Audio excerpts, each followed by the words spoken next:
Hello everyone, my name is Rachel. Welcome back to my channel. Today I am bringing you guys my weekly wrap up. This is going to be for November 2nd to the 8th, I believe. I'll put the correct dates in the thumbnail and the title and all of that.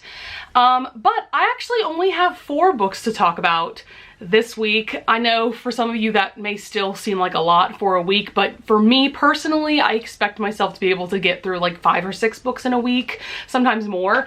But the reason why it's a little less than usual is because of this little book right here. So this is Jane Eyre by Charlotte Bronte. This was one of the main books on my November TBR. If you want to check out that video, I'll link it up in the cards above.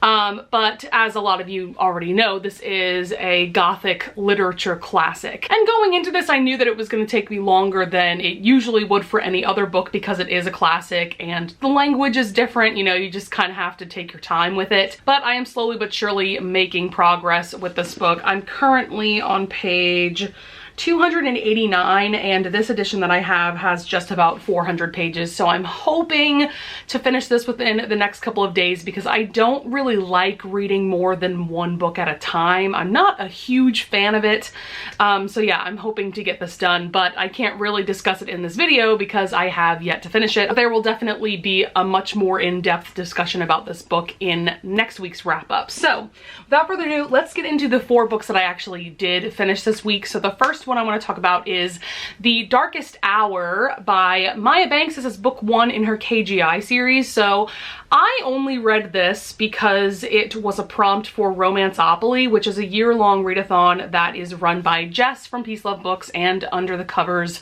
book blog. I will link that website down in the description below. I highly recommend doing that readathon. The prompts are really creative and it has really encouraged me to read some new genres and just new authors in general. And so one of the prompts was that you had to read a romantic suspense that had a military or ex-military main character, and so this was one of the books that I think Under the Covers recommended, and so this is book 1 in Maya Banks' KGI series. So KGI is a private militaristic company that all of these brothers are a part of, and they essentially do different rescue missions. Like one of the missions that's going on during this book is that they are rescuing a child that has been abducted in Mexico, I think.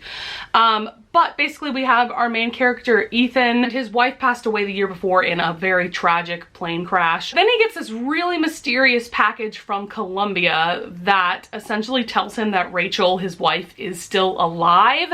And so he enlists KGI's help to rescue Rachel from the drug cartel that she is being kept at. So I liked this. I didn't love it. I gave it 3 stars. To be honest, both Ethan and Rachel were kind of boring characters in my opinion. I really liked all of the side characters because, like I said, there's a really big family involved. There's a ton of brothers and their parents are also really cool.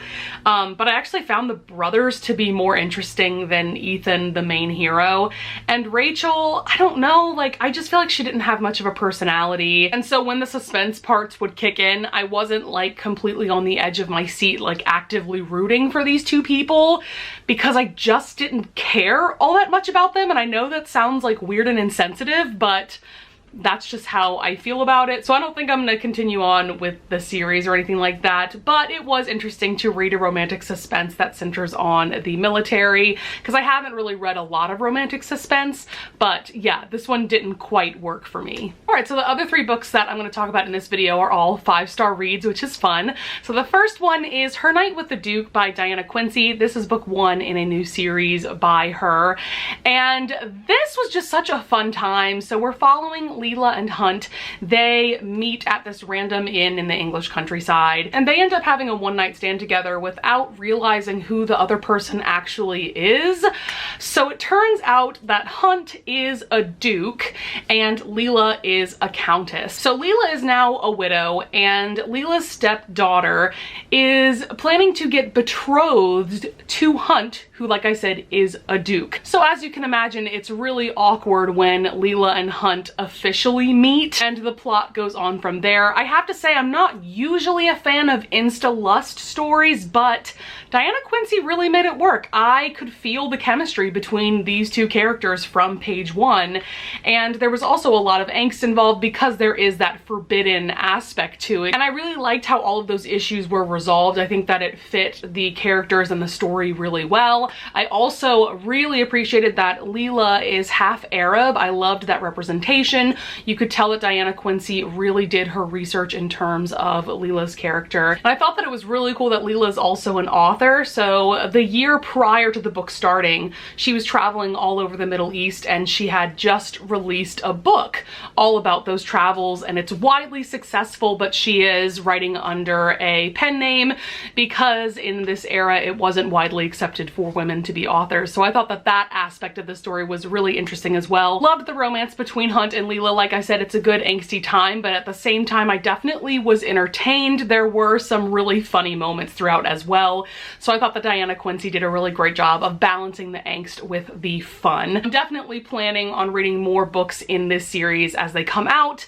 I did originally give this 5 stars, but after reading it, I think it's more of a 4.5. It's still a really great book. It's just not necessarily a new all-time favorite for me. All right, so the next book I want to talk about is Mallory by Josh Malerman. So this is the sequel to Bird Box, which you guys may know. I read Bird Box last month. And of course, there's the very, very popular Netflix adaptation that is based off of the book. So I didn't actually know that this book existed until after I read Bird Box, and I was randomly looking on Goodreads and I saw that there was a sequel called Mallory, but I saw that this book was getting a lot of really great and positive reviews, so I decided to go ahead and read it, and I'm so glad that I did. I ended up giving this 5 stars. I thought it was almost just as good as Bird Box. This book definitely starts off with a bang. We are seeing that the end of Bird Box wasn't as happy of an ending as we thought it was going to be, and most of this story takes place 10 years after the ending of Bird Box. So one of the things that I loved about this book was that we not only get Mallory's POV, of course, but now that it's 10 years later, Tom and Olympia, who are Mallory's children, they are older, they're teenagers at this point, so they play a much more active role in the story. They get their own POVs, which was really awesome to see. And one of the things I loved about this sequel is that it's not just a rehashing of Bird Box. There's new scares, there's new things going on plot-wise. It is a completely new and fresh story. I really loved the way that this ended as a whole. I don't think there's going to be a 3rd book because I think this ending truly should be the ending of this saga. I thought the pacing was phenomenal. Like I said, this book really starts off with a bang and it just keeps going till the end. I was truly on the edge of my seat the entire time. So I highly, highly recommend checking this out if you've read the 1st book, because I don't think you'll be disappointed in it. And last but certainly not least, I am so excited to discuss with you guys The Invisible Life of Addie LaRue by V.E.Schwab. Yes, this is a library copy, which is why it's so reflective, but after reading this, I promptly ordered a hard copy for myself because I know that this is going to be a book that I'm going to want to reread several times in the future. So if you don't know what this is about, this is an adult fantasy novel about Addie LaRue, and we start our story in 1714 in France.